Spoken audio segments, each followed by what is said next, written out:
Hello, everybody. Apologize for the delay. We've been having some tech issues with StreamYard. I had this problem last night during my live stream. It just suddenly stops recognizing the camera, shuts it down.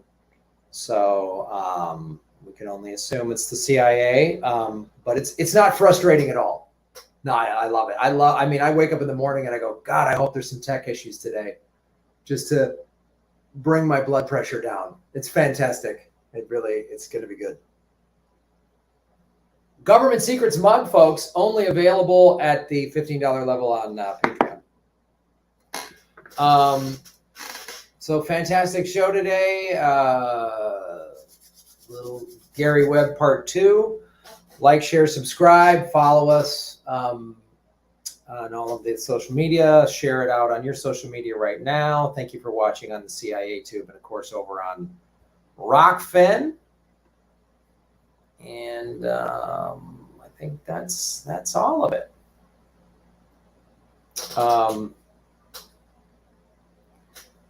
What else is going on? Let's see. I still have the wrong mic. All right. Yeah, and then I had to reboot stuff, and so every time I reboot, it always goes back to these other settings. So there, that should be better. That should be a better mic. StreamYard, good, and then also stupid. It's good and stupid. That's how I would summarize modern technology. It's amazing and stupid, like all in one. Like, this is amazing. We get to do this. Lee and I live in 2 completely different places, and we can talk like this, and then it's stupid. So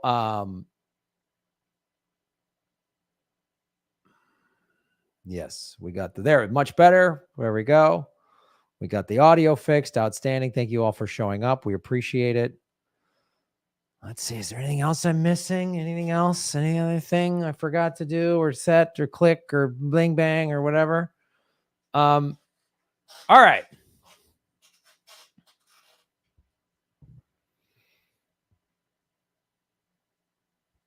Here we go.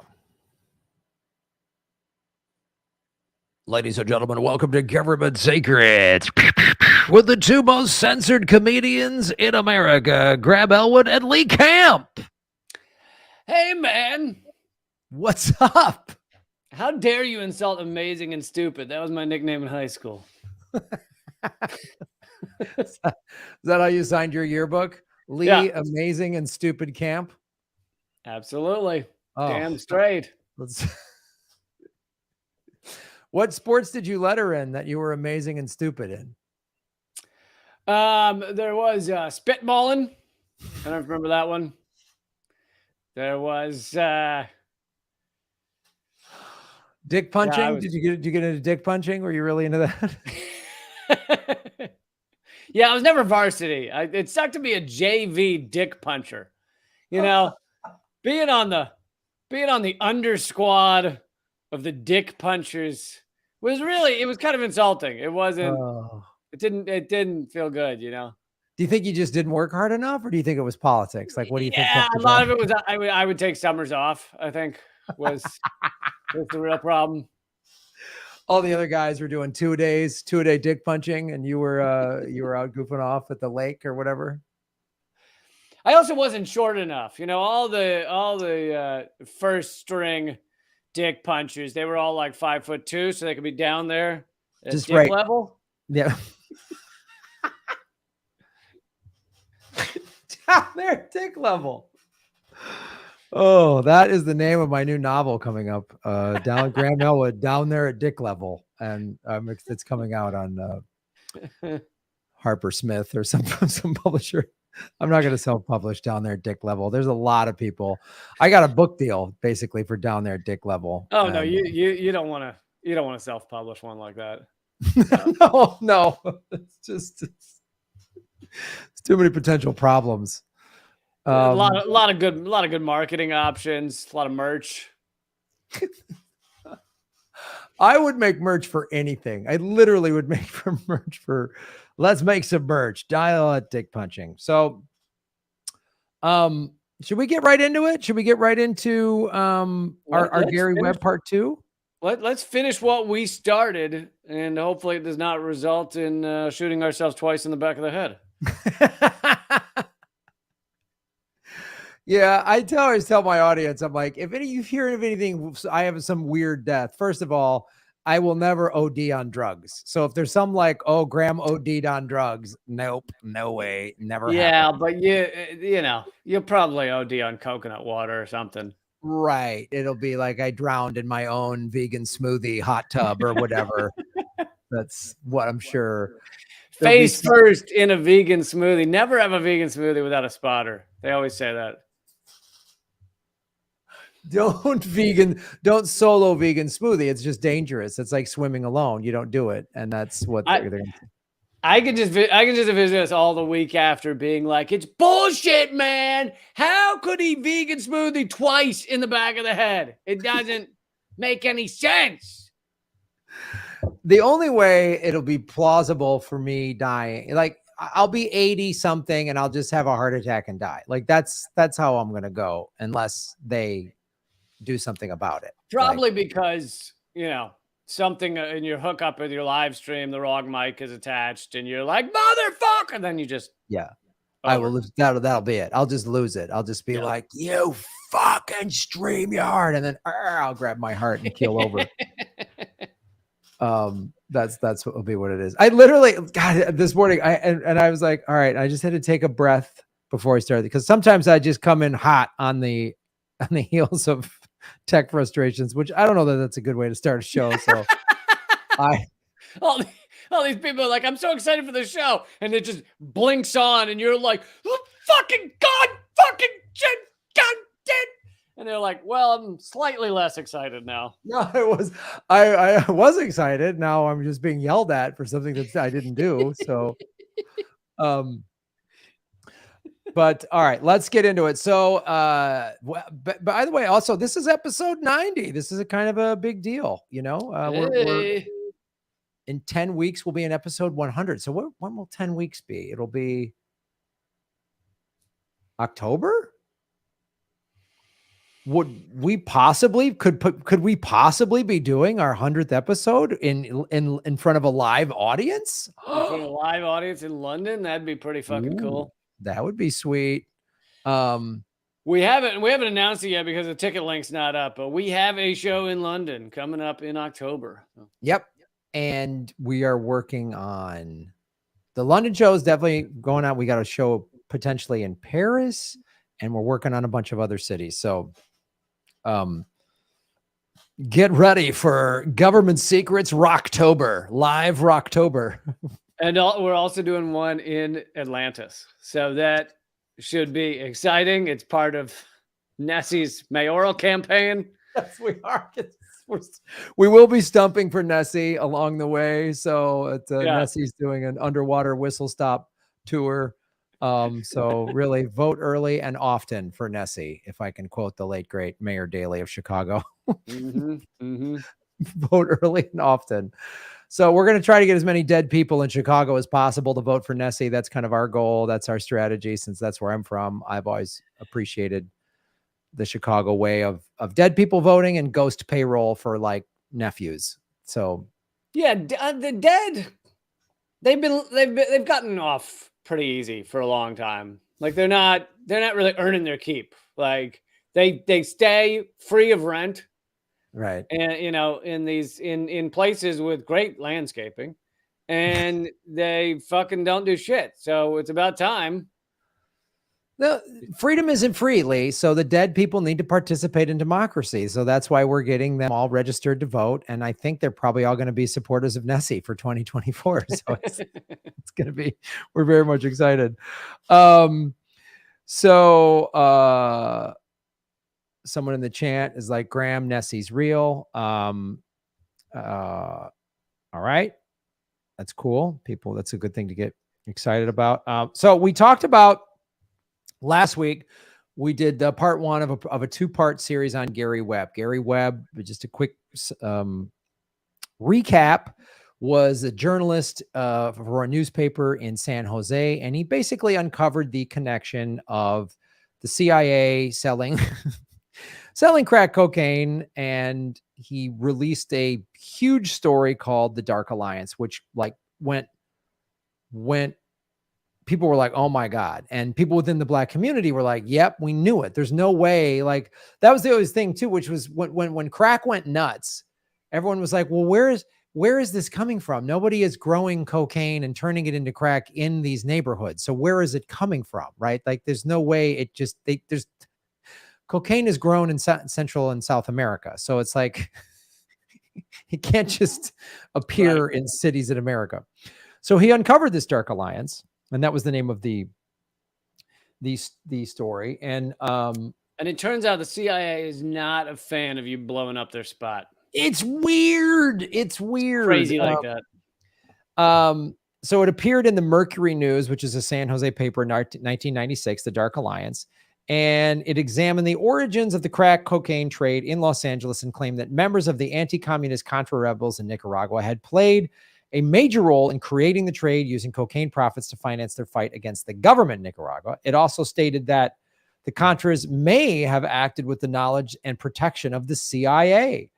And so the LA Times and other major papers published articles suggesting that the Dark Alliance claims were overstated. And in November 1996, Jerome Ceppos... That term can cover all forms of sin. Oh, yeah. Me killing the 33 people, it's overstated. I mean, I won't go into details, but it's just overstated. Look, Pol Pot killing a lot of people. I mean, it's a little overstated. You know what I mean? He had some crazy ideas, I'll grant you, but the U.S. funding and arming Nazis in Ukraine, it's overstated. Okay, it's only like 97% true, so it's overstated. It's my favorite tactic in the like 100% guilty. You know. Is they nitpick some little thing. It's like, you know what I mean? Like, I break into your house, Lee. I steal your food. I vandalize. I steal stuff and sell it. I smash stuff. I spray paint, swear words on, on the wall. And I just fucking just ruin your home. And when you say that to me, I go, whoa, I didn't eat your food. Let's not overstate things. That's a little bit of an overstatement. I ate before I came to your house, and then we're like, oh, nice tactic. Now we're arguing over whether or not I finished your cereal, and we're not talking about the awful stuff that I did do. Right. So Jerome Ceppos, the executive editor of the Mercury News, wrote about being in the eye of the storm in May 97. After an internal review, Ceppos stated that although the story was right on many important points, there were shortcomings in the writing, editing, and production of the series. He wrote that the series... This is like they forgot a period or a comma in one of the sentences. So we don't stand by everything in that article. Well, I think if an article has a run-on sentence, it's pretty much clear the CIA wasn't involved. I mean, that's how we do things. And I love like the head editor at the newspaper is like, there were some editorial problems. Oh, from you? Like you? The CIA director came out and he was like, listen, this article about how we have been working with various Latin American dictators in order to create the crack cocaine epidemic and destroy the Black community. There was a misplaced semicolon in that article that was just way off. And so I think end of discussion. When I see a misused semicolon, I'm like, this whole story is bullshit. I'm out. I usually throw the newspaper in the garbage and set it on fire the minute I see that. Like, yep. And pee on it, but not enough to put out the fire. Yeah. No, just enough so it smells like cooked urine. Like that's the smells like cooked urine was Mitch McConnell's name in high school.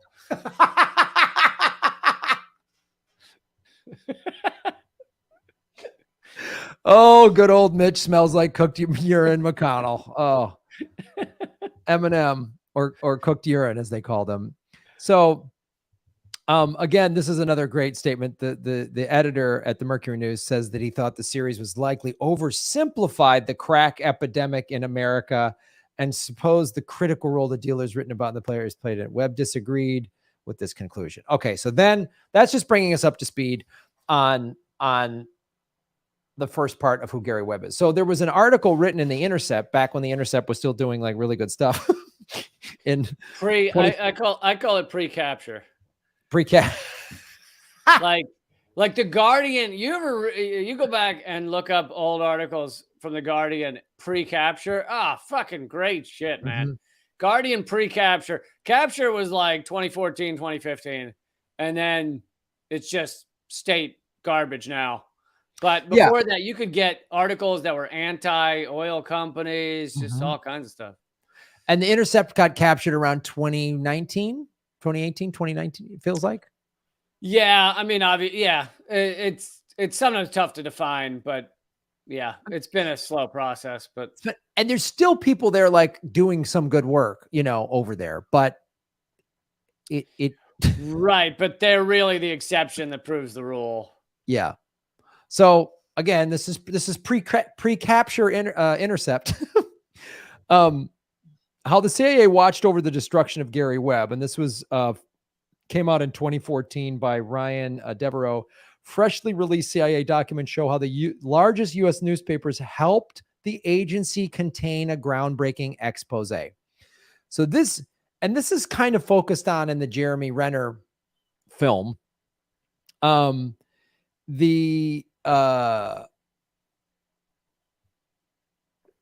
This is, let me go into this. That's everything we talked about.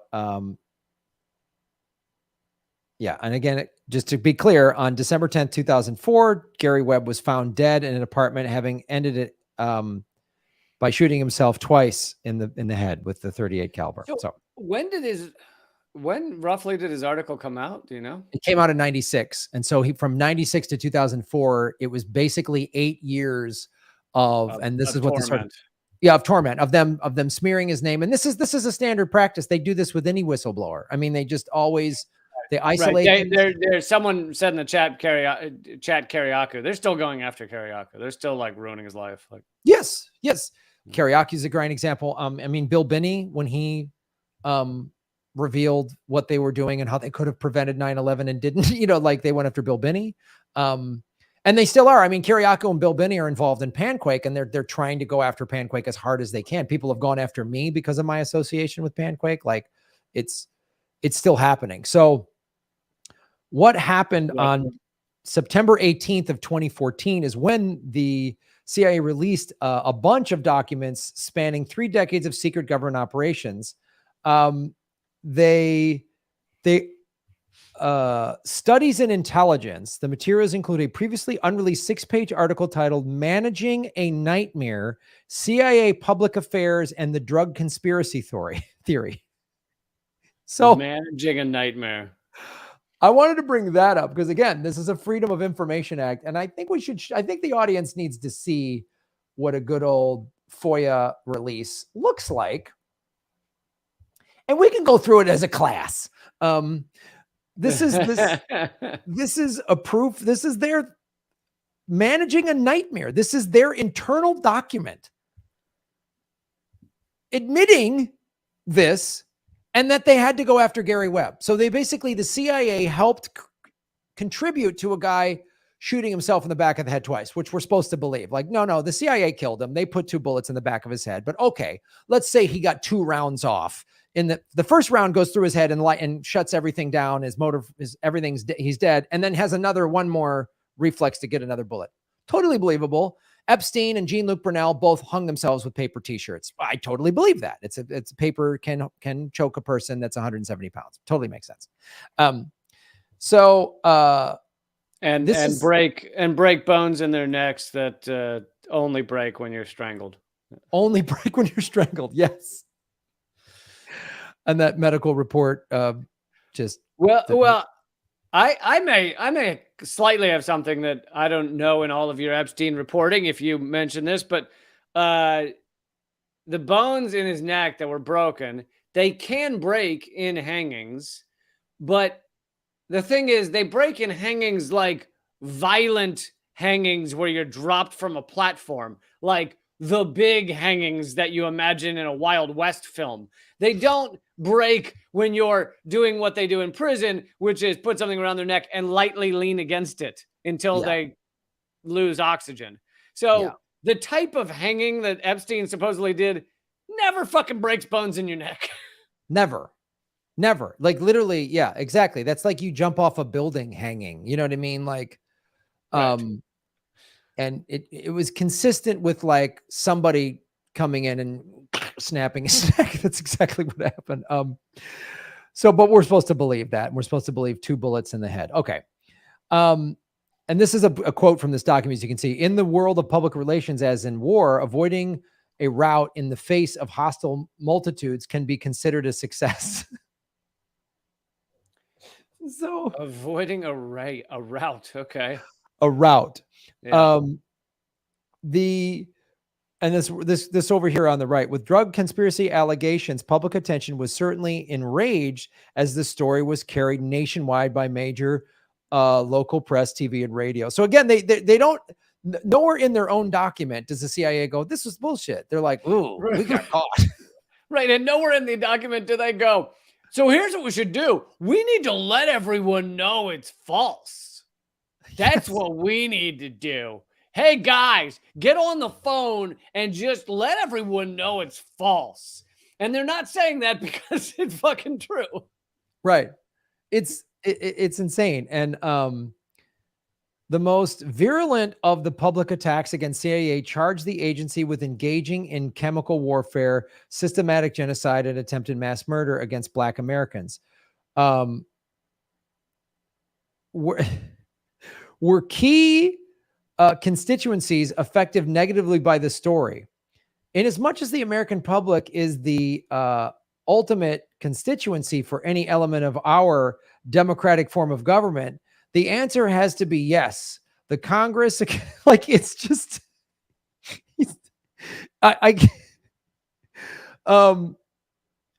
so they're going through the article and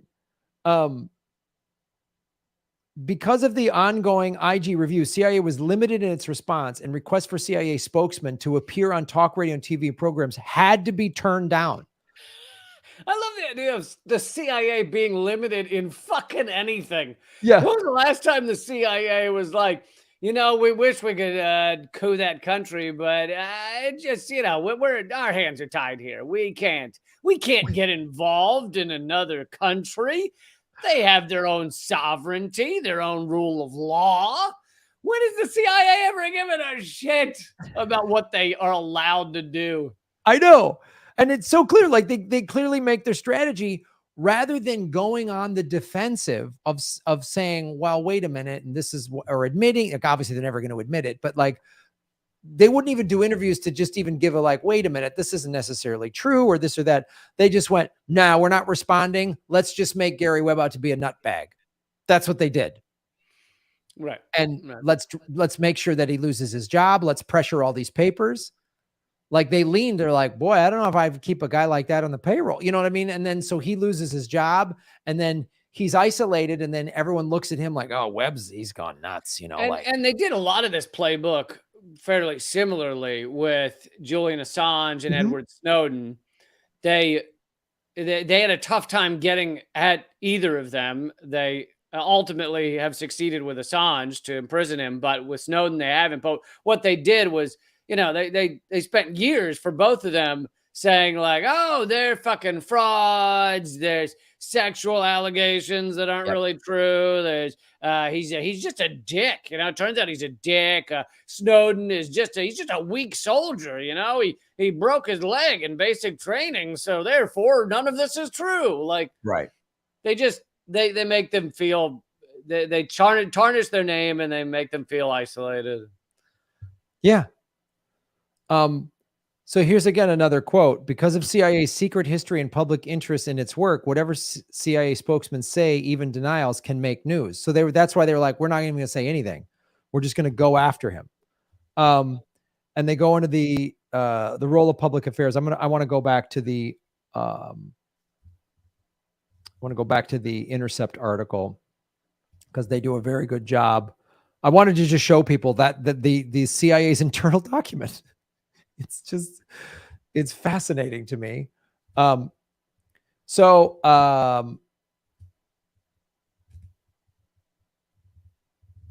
then what happened here, and this is what the Intercept focuses on. Thanks in part to what author Nicholas Dumovich, a CIA Directorate of Intelligence staffer at the time of the publication, describes as a ground base of already productive relations with journalists, the CIA public, right? Already productive. Very productive. This is very productive. Oh, you just spinning CIA propaganda and ruining a man's life? Oh, that's productive. Right. Already productive means we already own them. We fucking own them. Yes, it's productive. So this guy, again, the CIA just admits it. The CIA's public affairs officers watched with relief as the largest newspapers in the country rescued the agency from disaster and in the process destroyed the reputation of an aggressive, award-winning reporter. I mean, there's another example of this. There's a documentary called Out of Shadows, and they talk about like the global sex trafficking trade and Epstein and stuff like that, and they interview the woman that the investigative journalist that first covered Pizzagate. And she was like, I've investigated this and this and this. And she went through the Podesta emails and she goes, there's no clear evidence that there was like kids being trafficked out of this pizza place. But there was in the emails, Podesta says these very odd things about like, we need to order $50,000 worth of pizza and all this stuff.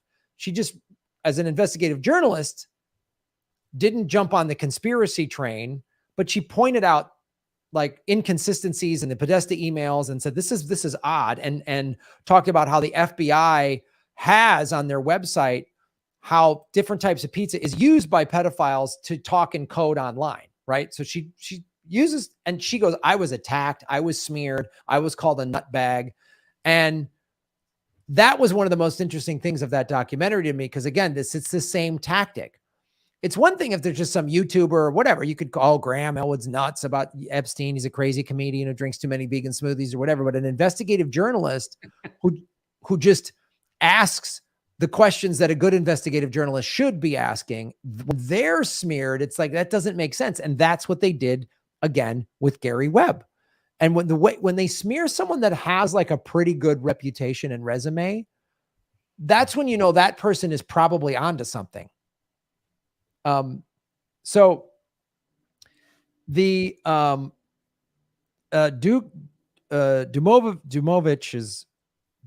Dujomovich, sorry, I'm butchering this guy's name. I think if you give 3 other pronunciations, then we'll be good to go. Dumabovuk. Dimivik. Just pick your favorite one if you're listening. Yeah, I find if you just give 4 and let people pick the one they like, that's and the person themselves usually really likes that. They appreciate that. Oh, they love that. I love that. I love it when people do it with my name. It's great. Grant, Greg, Groham, like but this is significant. His name was redacted in the released version of the CIA document, but was included in a footnote in a 2010 article, right? And he confirmed his authorship to The Intercept, which is really it's fascinating. So let me get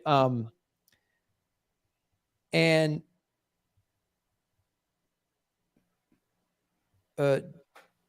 Dujomovic complained that web series appeared with no warning, remarking that DJ. DJ, our boy DJ. For all of his journalistic credentials, he apparently could not come up with a widely available and well-known telephone number for CIA public affairs. This is probably because Webb was uninterested in anything the agency might have to say that would diminish the impact of the series. Webb later said that he did contact the CIA, but the agency would not return his calls. Effort to obtain CIA comment were not mentioned in the Dark Alliance series. Okay. Right. So, and that's probably one of their standard techniques too. An Right. article's gonna come out that they don't like. The person's tried to get their comment. They don't comment, and then they say he never came to us for comment because he didn't want the truth. Right. Which is a standard tactic. Of course, hilariously, the standard tactic for these fucking piece of shit propaganda outlets, like the ones that have done attack pieces on me, most recently Daily Beast, but also like New York Times and stuff, is they'll come to you for comment. The Daily Beast guy fucking like hunting down my phone number, every social media account I have, saying he wants comments and he wants responses to these ridiculous questions. Hey, you've been a longtime fan of rape. How does that feel? Right. Or Yeah. whatever, like, comments like that, but questions like that. But then if you do respond, he doesn't publish them anyway. So, Right. like in this latest one, it was an attack on a bunch of us, and one of them was Danny Haifong, and Danny Haifong was the only one who gave him full answers, email answers, like long 2-page answers to his questions, and he printed like 2 sentences, and that was it. And so they act like they want your comment because that's the quote unquote professional thing to do. And then they're not going to print it. No, they're not going to print when you just say that's not true. Here's the evidence that it's not true. Right. They'll just say, oh, Lee Camp denies the fact that, he likes feeding Nazis, or whatever. That's how they'll frame it. So, and what DJ pointed out, much of what was reported in Dark Alliance was not new. Indeed, in 1985, more than a decade before the series was published, Associated Press journalists Robert Perry and Brian Barger found that Contra groups had engaged in cocaine trafficking, in part to help finance their war against Nicaragua. In a move that foreshadowed Webb's experience, the Reagan White House launched a concerted behind-the-scenes campaign to besmirch the professionalism of Perry and Barger and to discredit all reporting on the Contras and drugs. According to a 1997 article by Peter Kornbuch for the Columbia Journal Review, whether the campaign was cause or not, coverage was minimal. And a special Senate subcommittee chaired by then Senator John Kerry investigated the AP's findings, and in 1989 released a 1,100-page report on covert U.S. operations throughout Latin America and the Caribbean. It found considerable evidence that the Contras were linked to running drugs and guns and that the U.S. government knew about it. It's literally, so they knew about this in 1989. So it's another reason to show you how the LA Times and these other publications are such vile sellouts to the state, because there's 1,100 pages of congressional stuff from senatorial hearings from 1989 saying, yeah, there's a tie. They should have been, the LA Times and everyone else should have jumped on it and ran with it and been propping Gary Webb up. Instead, they smeared him.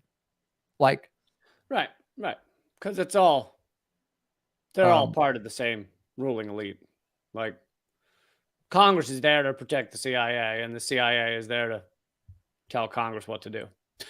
Yeah. And now they own the media. So this is the chief of the CIA Central America Task Force was also quoted as saying, and again, this is from the 1989 report, with respect to drug trafficking by the resistance forces, it's not a couple of people, it's a lot of people.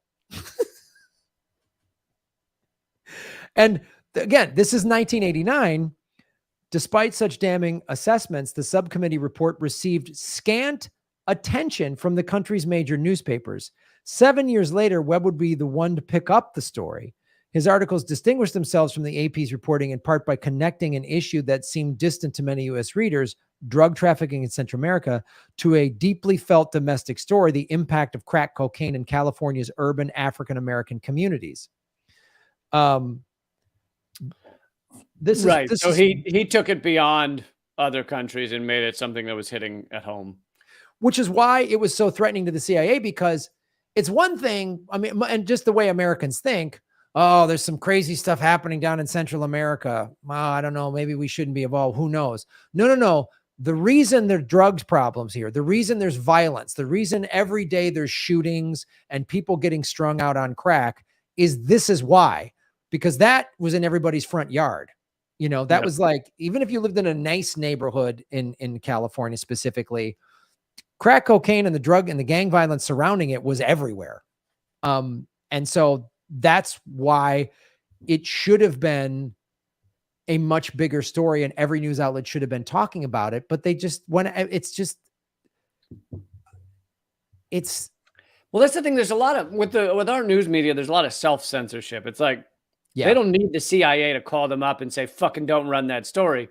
They just don't run the story because the higher ups at the newspaper are like, it's probably bad to write mean shit about the CIA. I don't think it'll be good for us long term. Like, yeah, it's always local corruption. You know what I mean? It's always like, oh man, they found some city council member that was getting kickbacks on a construction deal or something. Like, they'll run those stories, and it's like, ooh, we got that guy, or the health inspector took an envelope from a restaurant or something like that. It's that kind of stuff. They're never gonna. We had one of our best bits last week about that. The fraud squad, news at 9. The windshield wipers are actually only going by 5 times an hour, a minute instead of 6. Your car dealer has sold you a lie. Yeah, it's that. And even the bigger publications like the LA and the New York Times, they'll just do the what seems like the more academic version of that, right. That'll never dive deep. It's always the mid-level drug dealer that gets arrested, and then they put the drugs on the table, in that photo, we got them, and they don't be like, oh, you mean, where's the other stuff that was flown in by the CIA? You guys didn't have a table for that one, or right. So, Dark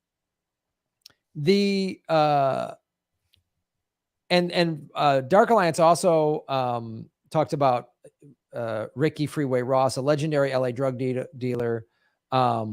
Oscar Blandón, considered by the U.S. government to be Nicaragua's biggest cocaine dealer, living in the United States. And Cantero, a powerful Nicaraguan player who had allegedly recruited Blandón to sell drugs to support. And there's all these documentaries and stuff made about this stuff. And right. Poor Rick Ross was, he was fucked in multiple ways, because then he gets out of prison and this other guy steals his name to become a massive rapper, right? Yeah. Yes. This guy fucking, he's getting hit on all angles. Yeah.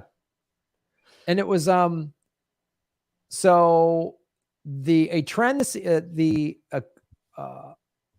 over the month that followed. So when it first came out, there was this firestorm and everybody was up in arms about the CIA. Over the month that followed, critical media coverage of the series, balanced reporting, they called it, far outnumbered supportive stories, a trend the CIA, right? Balanced reporting. Balanced reporting. When you bend over to the CIA to get fucked hard in the ass, that's good balancing. It's what it is. When you catch me stealing from you, and then I just tell everybody that you're a psycho, and people start to believe me more than you, that's balanced. I've balanced the reporting. Balancing out, yeah. The CIA credited to the Post, the New York Times, and especially the Los Angeles Times. Webb's editors began to distance themselves from the reporter. By the end of October, 2 months after Dark Alliance was published, the tone of the entire CIA drug story had changed, and Djomovic was pleased to report most press coverage included, as a routine matter, the now widespread criticism of the Mercury News allegations. The success has to be in relative terms, Djomovic summed up. The world of public relations, as in war, avoiding a rout, this is the thing that I said, the face of the hostile multitudes can be considered a success. So basically, that's how they smeared. That's how they took it. That's how the CIA went after Webb when they were exposed. Yeah, and the stuff we don't have the facts on, because a lot of it is understandably not known, is how much they behind the scenes went after him in his private life. Doing all kinds of things, helping make sure that he ended up divorced and penniless and all of that shit. it's not like I'm sitting here looking at evidence of it, but that would be their standard operating procedure. And I assume they did all that shit to him as well. It's one of the things that's in the Jeremy Renner movie. They did kind of go into that a little bit. There's a scene where he walks into this room. These guys call him there, all these CIA guys, and there's just these sketchy looking, CIA guys, and they're like, "Man, we just hope nothing happens to your family," because he had kids and whose fingers we'd like to give to you. We protected them to keep them safe for you. Yes, here's a bag. Here's a bag of your kids' fingers. God, I hope they don't lose more of them. That'd be a real shame. But the other thing too that you bring a good point is we don't know too the extent that the LA Times and the Post and the New York Times were, balancing the journalism. We don't know if it's like, did they go to the heads and lean on them at those papers, or are these people just flat out CIA operatives that they have slowly positioned into place over time? Did they threaten them? Did they be like, oh, it'd be a real shame if something happened to the LA Times kids? So maybe this web guys, like, who knows? But you see it, you see how it worked. I mean, the CIA's own guy, DJ, admitted it. I mean, that was the plan, was don't admit it, and just cover it up and go after the whistleblower. And it just shows you how awful the CIA is, how insidious they are, and how it's hard to believe anything anyone says. And part of the isolating of the whistleblower, and what we talked about in last week in the part 1, and the, putting in the police report, he shot himself in the head twice, is very much the CIA going, you don't want to end up like Webb, do you? Wink. Yeah. You got some information. You got some whistleblower stuff. I don't know. I might keep that quiet because I hate to see you divorced and nobody likes you and you can't get work and you're sitting in some crappy motel room and then, you blow your head off twice. Yeah. So that's what so much of this is. So, yeah. So the next segment is not quite so dark. Government secret segment number 2. Hopefully not as depressing as Gary Webb's story. So I'll see how I'll to not go too much over time. I'll see how quickly I get through this. But basically, because it was July 4th, I thought this was a fun one. It was July 4th this week. Oh, this is what I love about the show is something happens in the news and both of us now are, because we've been doing this show and we've been doing our shows, our other shows for so long. It's like, oh, I know there's some hidden awful story behind this. I know there's a lie here. Like we just know, like, oh yeah, it's true that any story that sounds great about America, there's a lie there. Luckily, luckily this lie does not involve murders of anyone. So this is just kind of a funny, like, how much can America lie? Like every last little thing of our like bravado, it's all just a fucking like it's all just a PR scam. It's like we have the greatest marketing people in the world. Yes. It's literally America is Vegas. You know what I mean? It's the $9.99 prime rib buffet, but no, it's just horrible just to get you to gamble. Like it's all a scam. Like Vegas was a mob town. Like they don't pay taxes. Like it's all just everything's a lie. Like the prostitutes that are legal there, they don't enjoy it. They don't actually love you and your body. No. You don't look good. You're not attractive. So this has to do with the guy who invented the 50 star, came up with the 50 star flag, which is our current flag nowadays and has been since the 50s. And the American flag, right? It's everything. And so the origin story of the American flag is, oh my God, it must be wonderful, right? So in 1959, Robert Heft was a high school junior. And, I think it's kind of appropriate that the guy who invented the 50 star flag in America was named Heft, because I feel like that's kind of what we are. We're a heavy nation. Well, we got a lot of heft. We have an obesity epidemic among other epidemics. So yes. But so Robert Heft, high school junior, Lancaster, Ohio, nice, right? Middle America, fucking, yeah. And the standard U.S. flag at that time, 1959, still had 48 stars. Alaska had only recently just joined the Union, and Hawaii's admission was several months away. As an assignment for his American history class, Heft decided to make a new U.S. flag with 50 stars, which he cut out of mending fabric, ironed onto a rectangle of blue cloth, and attached the stripes of the flag that belonged to his grandparents. So many of you may be like, wait, but wasn't the flag the same with just 48 stars? It was similar, but it had to do with the layout of the 50 stars. Anyway, his project got a B-, and his teacher, Stanley Pratt, recalled decades later, I gave him a grade that he didn't like much, so I told him to get the thing approved in Washington, and maybe I'd change the grade. Bob Heft took his teacher at his word. His next move was to send his flag, on which he'd arranged the 50 stars in an alternating row of 6 and 5, to Michael DeSalle, the governor of Ohio. After that, DeSalle arranged to display it at the state capitol in the governor's mansion. Heft brought it to a congressman, Walter Moeller. One morning then, this is after he graduated high school, so a couple years later, Heft gets a telephone call at his workplace, and he's told that he would hear shortly from the President of the United States.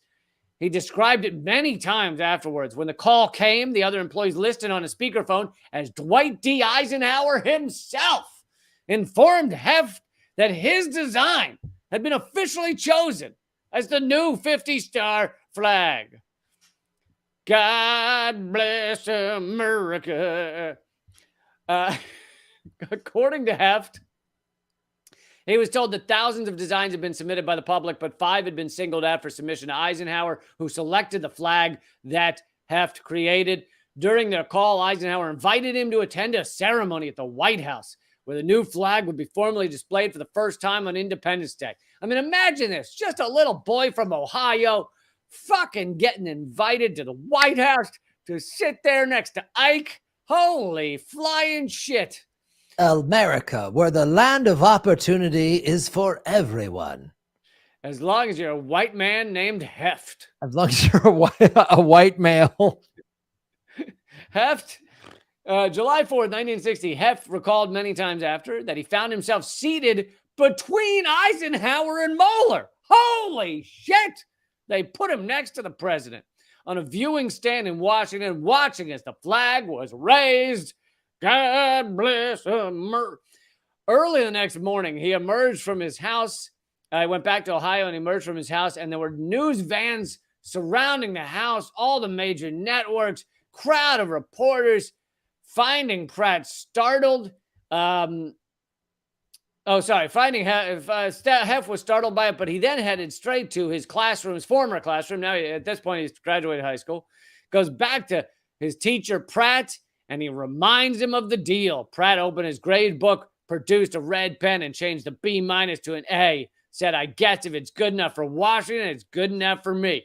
God bless America. The incident became famous. Heft was credited as the flag's designer and in Wikipedia, in numerous books, on the website of the Smithsonian Institution.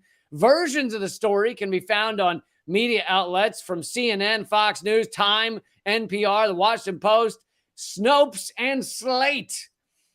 A 2006 episode of Jeopardy asked the contestants, in the late 50s, junior high student Bob Heft designed a new arrangement of these, now known to every American.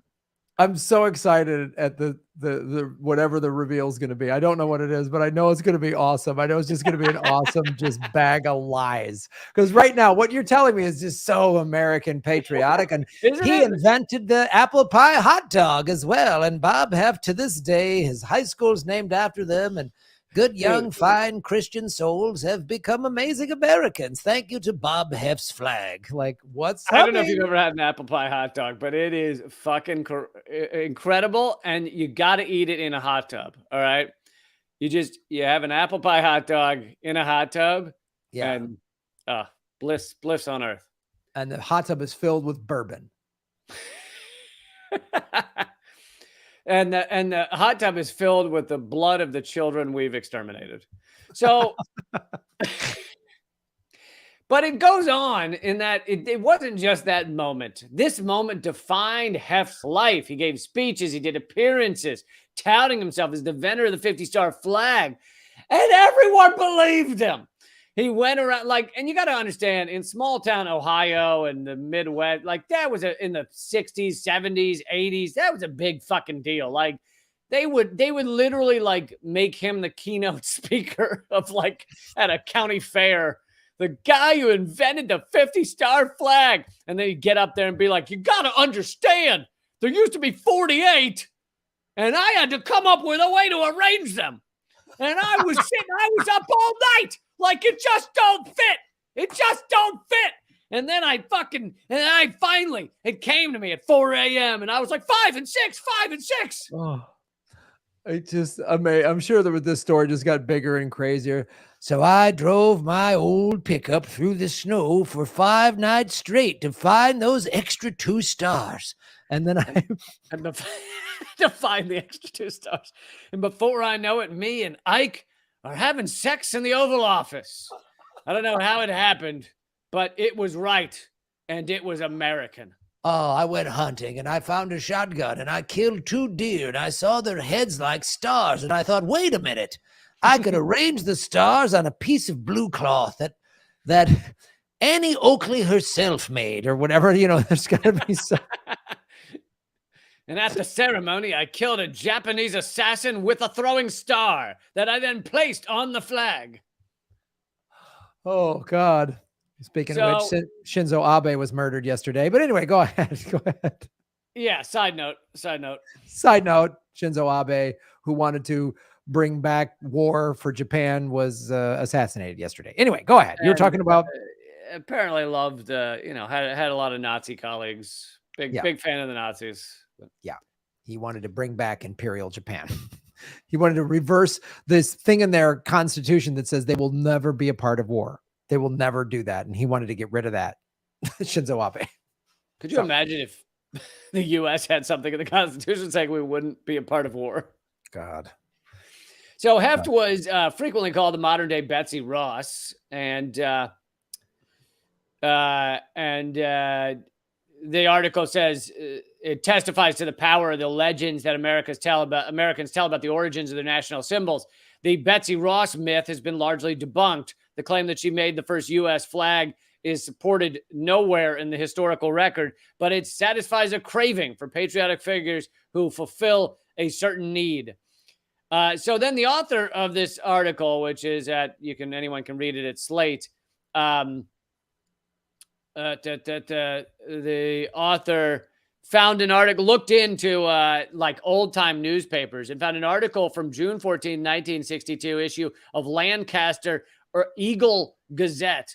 The headline was Lancastrian. Wow, is that what they're called? Lancastrian prizes 50-star American flag he made here. And so it's an account of how Heft made his flag, closely resembled the standard story, but instead of any assertion that it became the basis for the official design, it merely just said that it is considered to be Lancaster's first 50-star flag. So this is one of the earliest articles about him and the flag, and at no point does it say his flag is the American flag. Wow. So that claim is already far from the notion that Heft was credited as the flag's designer. But the most damning sentence came in the third paragraph. It said, quote, as it later turned out, this was the arrangement that the U.S. government used when they started manufacturing the flag. As it turned out, unconnected to this guy, the U.S. had a similar design for 50 stars on their flag. In other words, less than 2 years after his alleged triumph, his own hometown paper said nothing about Heft designing the flag, let alone his dramatic meeting of Eisenhower. So the hometown paper just claimed it? They just said, well, we created this flag and it was already in the pipeline or something, and they just screwed over their boy Bobby Heft? No. You misheard me. The flag says he created a 50-star flag, but it says nothing of it becoming the design that Washington selected. All it says is this was the first guy in Lancaster to make a 50-star flag. So literally, there's no mention of this guy having anything to do with creating the American flag. Like he was just a kid in Lancaster who made a 50-star flag. He didn't make the American flag.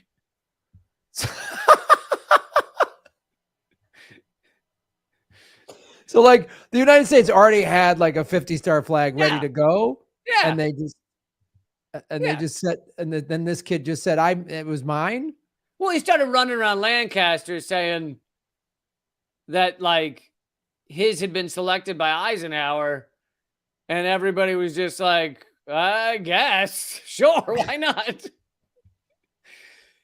But so Heft always said that designing the flag in Stanley Pratt's American history class was the turning point of his life, and that he precisely dated the beginning of that project to Friday, April 18th, 1958. This is inconsistent with the assertion, which appeared equally often in his recollections, that he was 17 and a high school junior at the time. The chronology also conflicts with his claim to have contacted Governor Michael DeSalle and Congressman Walter Moeller, neither of whom were in office until the following year. So in his own recollection, he contacted two people who were not even in office yet. So Heft is lying.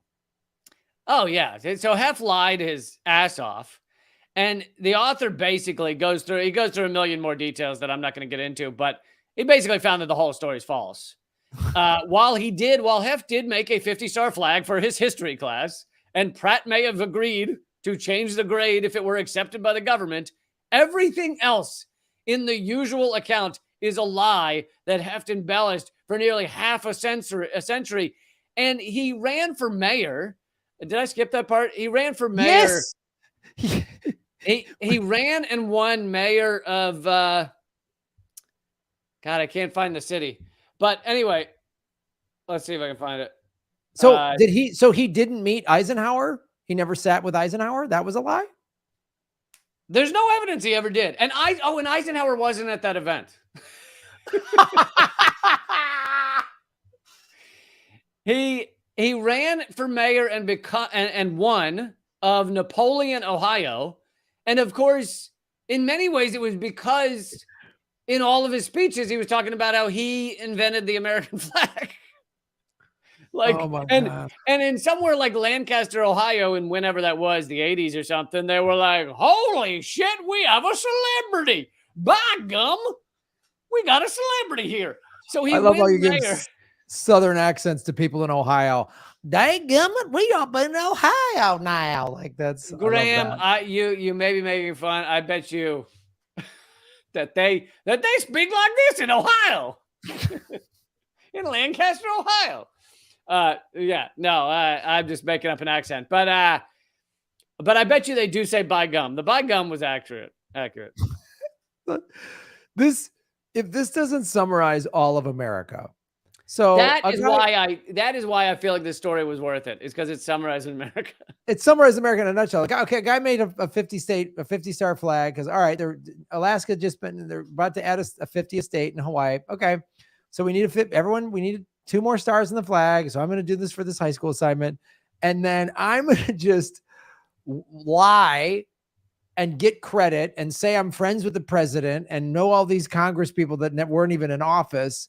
And then I'm going to spend, and my whole life is built on this lie. Whole life is built on this lie. So literally from the time I'm a teenager, I live a life of lying and making stuff up and propping myself up. I mean, literally that is America. America is and it's Donald Trump. You can become president.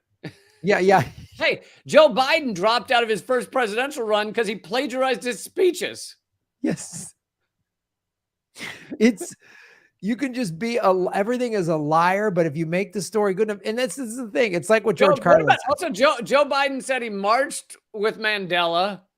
He fucking dude, every week Joe Biden says Joe Biden's like Forrest Gump. Every week he comes up with some new event he was at, or something. He said he marched for civil rights. It's like his life just keeps changing in awesome ways. I was on the deck of the USS Arizona when they bombed Pearl Harbor, and I saved a bunch of my crewmen. Like, no, you weren't, Joe. Nope, didn't happen. It turns out Biden also says he was at that ceremony with Ike and Robert Heft, and I helped Bob Hep stitch that 50th star into his flag. It was made by Betsy Ross's skirt. I was there. It's so because America, and the thing, it's like what George Carlin said. It's called the American dream because you have to be asleep to believe it. So anything that, because the American exceptionalism is a psychosis, right? It's an insane, addictive drug. And so anything connected to it makes people go insane, and they'll lie, cheat, and steal to get literally put up on Mount Rushmore or wrapped in this flag or being told of the fabric of America. Like people will chase it like a heroin addict chases a bag of skag. Like it is, and that is America. It's just a bag of filthy, like everything's a lie. Like this country is a cult filled with liar. Like it's And even in things as small as like who came up with the flag, like the Betsy Ross myth is a lie. The Robert Heft is a lie. We've gone through like multiple verses of, this land is your land, this land is my land. Like the verses that are cut out are the ones that talk about like poverty and shit like that. So that's been chopped out of it. The fucking Star Spangled Banner, we don't sing the verse that talks about murdering the slaves who turn against us. Yeah. It's like everything's got some little underlying bullshit. Everything. And Americans just want to believe that everything is Disneyland, and that, the Big Mac looks as good in the photo as it does when it comes in that wrapping thing. Like it just, Americans they just are so, we're all, America are all addicts of American exceptionalism, that we just need it fed to us. We need to be told that everything is an American eagle that, shoots a sparkler and found freedom. Like everyone just wants to believe these crazy stories that are all lies. America is a used car salesman.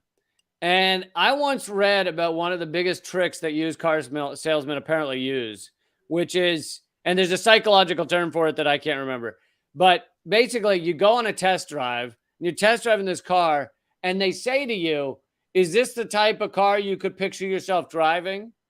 And apparently, and along with the whole rest of the show, it's not just one sentence, but along with the whole rest of the show, that sentence puts you into a weird psychological state because you start picturing yourself driving the car, but you are driving the car because you're test driving the car. So you start trying to picture yourself doing something you're doing, and like it fucking short circuits everything in your brain. Like you're just like, yeah, I guess I could picture myself drive. Like, and it causes you to like, go back into an infantile, like, oh, and your fucking defenses are dropped and all this shit. And basically, America's a used car salesman that is saying to all Americans, is this the type of country you could picture yourself living in and really being a part of and getting rich in? And everybody's just like, and you short circuit. I get rich. Yeah. We're all told we can get rich. I mean, literally the belief in America and its system of governance, even like you look at the Roe v. Wade thing, right? And the liberals who are still defending the Democrats. Joe Biden didn't have the votes, or, like they're defending how the Democrats have allowed Roe v. Wade to get, undermined and eventually now just taken away. And they won't take, because they still are buying into this, like, oh, if we just vote more Democrats in, then we'll get this system. We got to, and then, Bernie didn't win because he didn't, his campaign, they just keep thinking, no, the whole thing is broken. Like it's like someone at Disneyland going, that's the faster log on the log ride. We got to get in that log and that'll get us Like, no, the log's not fast. Just you're out of your mind. Like It's actually gravity. Yeah, there's no faster log. and you're all in the same dumb ride going, it's going to be the same thing. The log's not different. It doesn't And matter. the water that seems really fun while it's spraying on you, it's all just urine piped in from the pools that all the kids are swimming in. It's not fun. It's not fun at all. And everything's a scam. Everything's overpriced. The people in the Mouseketeer outfits are sweating and barely making any money, and they don't want to complain because they're going to lose their job. And it's just like this. And half are pedophiles. Yeah, half are good people, but half. They're awful. It's like Disney movies. It's just all a scam. All of it. And Americans, honestly, when confronted with this, most Americans, even highly educated people that I know that I'm friends with, go, nope. They just don't want to buy it. Like, I talked to a good friend of mine. He's a very smart guy about JFK and the unspeakable. And he's just like, yeah, I don't know. The reason and he just said it, he goes, the reason I believe in the single shooter thing is because it's just too big of a pill for me to swallow. Yeah, it's too upsetting. Many of my family members who, I'm very close with and I care about a lot, but it's like, you can't get them past a certain point because it's just too upsetting. Yeah. It's like saying, please look at these autopsy photos of your loved one. Yeah. No, that's too far. No, it is. It's literally like finding out a family member is a pedophile. And there's a part of you that just goes, nope. You just no, they did. Nope. Yeah. Nope. Bill Cosby's wife is still with him. So. Yes. Yeah. It's just like, nope. Aunt Susan didn't molest all those kids when she babysat them. Nope. She didn't. Nope. That didn't. Well, that's okay. Let's go. Oh, hey, look, the game's on. Like they just, that's what America is doing on a daily basis. They don't want to face the reality because we've been fed so much. It's literally, we're a nation of addicts. So you have to look at that model. And like most addicts can't get off of the drugs. It's just too hard. And kicking and going into rehab and getting that, your body's addicted to it. And it's really painful. So they're like, I'll just keep drinking or doing the drugs because that's easier than facing the truth. So I'm not an addict at all, except for sex, alcohol, and that Simpsons board game. Do you remember that from the late 80s? Yeah. Those are the only three. Vaguely. I'm really happy to know that you still own a Simpsons board game that you apparently travel with. And I think that's fantastic. Dude, it takes up half my carry-on. It's just like, I'll just wash my underwear in the sink so I have more room for my Simpsons. Yeah. There it is, folks. I think this one was a very patriotic episode. It was. This episode was for everyone that loves America, showing how journalism is dead and the CIA controls it, and even the flag is a lie. So that's I hope you had a great holiday weekend. There were 220 shootings across America over 4th of July weekends. It was really, really great day to be an American. Some of those were just fun, like bang, bang, bang in the air, right? Yeah, or just like bang, bang, bang, I'm shooting you because I'm mad, or bang, bang, bang, I'm committing a crime, or bang, bang, bang, I have mental illness and I'm legally allowed to buy a gun. So just, that kind of stuff. So that was America's that. Enjoy Government Secrets 4th of July wrap-up episode 90, showing how great America is. But join us right now at patreon.com/government secrets. We do an extra episode an extra segment every week. That's patreon.com/government secrets. You can also get a mug and a t-shirt and all that awesome shit. We fucked up last week and it went to Graham's Patreon, but then we uploaded it later. So if you were like, I tried last week and I couldn't get it, we found out why, and we will fix it this week. But so patreon.com/government secrets. Lee is very kind for saying we. I screwed it up. I sent it to my Patreon by mistake, and I told Lee yesterday this happened. So Lee is very graciously saying we, and I appreciate that, Lee. Because we all know Lee Camp made the American flag, and that's why friends don't let Graham take the hit for all the tech problems. Because friends know how like thin of a margin it is with Graham just losing it. Like all the yoga and the surfing is just is a dam to hold back the flood. I feel like if one more fucking, thing isn't plugged in, then I'll turn it on the video. It'll just be Graham with some sort of blood smeared down his face, and he'll be doing Marlon Brando from the end of Apocalypse Now. I'm pretty sure we're pretty close to that. You'll just hear, "This is the end," while I'm just dancing around with a machete, just like the only. Yep.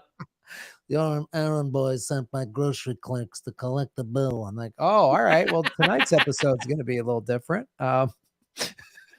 Yes, I screwed that up, folks, but it's up there. If you're a Patreon supporter, you can see last week's bonus segment, and we're going to go live now to patreon.com/government secrets. I've got tour dates, the end of the month, July 28, 29, 30, Portland, Seattle, and Vancouver with Ron Placone. Go to grahamelwood.com for tour dates. And Lee and I will be announcing, hopefully soon, our European stuff in October and even September. So stay tuned for both of that. Till next week. Later. Bye-bye, everybody. So long. That has been Government Secrets episode 90 with Lee Camp and Graham Elwood. We'll see you over at Patreon.